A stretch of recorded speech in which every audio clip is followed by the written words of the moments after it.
My name is Danielle, and I will be discussing Boy Leading a Horse by Pablo Picasso, which is currently located at the Crystal Bridges Museum in Bentonville, Arkansas. It is a part of the William S. Paley collection, A Taste for Modernism. This painting is very interesting for many reasons, one being that scholars haven't been able to determine the meaning of the painting, though they do believe it has one. Pablo Picasso painted this in 1906 during his Rose period. Picasso was a Spaniard but spent most of his life in France. He began studying under his father at the School of Fine Arts in Barcelona at age 13, and then moved on to study at the prestigious Madrid Royal Academy of San Fernando. Depending on the current events in his life, Pablo Picasso developed many different periods of painting styles, such as the Blue Period, Rose Period, and Cubism.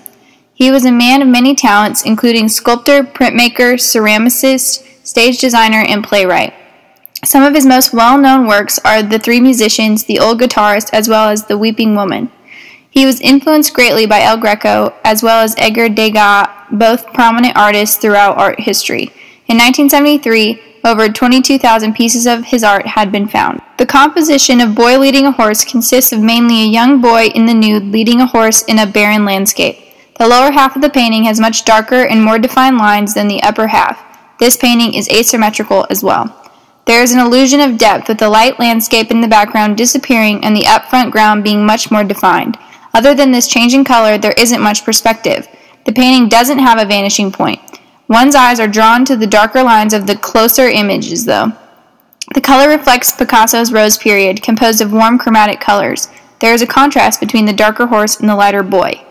The painting is very naturalistic, almost perfectly showing a real young male body as well as real horse's body, with emphasis on the muscle outline. One way to analyze this painting is through the psychoanalysis approach. This young, dark-haired boy could be Picasso himself, leading his horse or a symbol for his followers. Boy Leading a Horse was painted at the very beginning of Picasso's Rose period, also known as the shift in attitude for the painter. His old Blue period represented pessimism, and the Rose period represents a more optimistic time. This painting could be Picasso's displaying his newfound confidence and pride in his works in a subtle way. Sources say that Picasso as a young man had watchful and piercing black eyes, and these seem to be translated onto the young boy in the painting. His strong gaze at something off in the distance to the right suggests a destination for him and his horse. Whether it's moving in a new direction towards a new life or striving to reach a far-off goal, the boy and his horse are determined to reach something. Their confidence brings about a feeling of leadership and gives the viewer an urge to follow them. This powerful painting engages its viewers and contributes to the psychoanalysis approach. Picasso began his career during the Impressionist, Post-Impressionist, and Symbolist movements. His paintings were a product of the 19th century Romanticism, which stressed emotions, aesthetics, and imagination.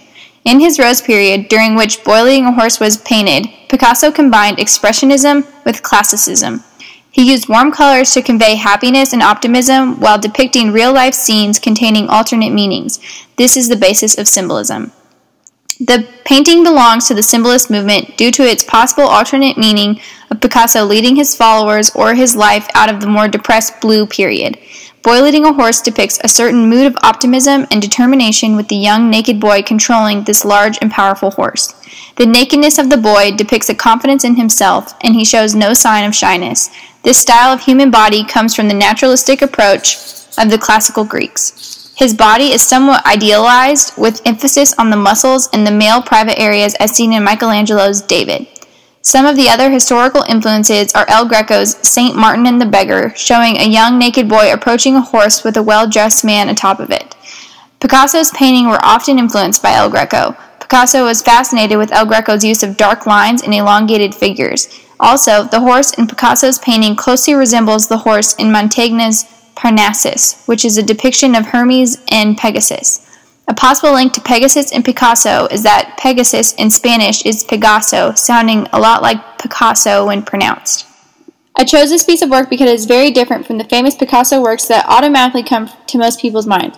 Most of his paintings have a very detailed description of what their content means, and this one does not. It is mysterious, and the ideas are only guesses of what the actual meaning could be. I love the serene yet determined face in the young boy in this painting. It reminds me of the face of the Critias boy from classical Greece era.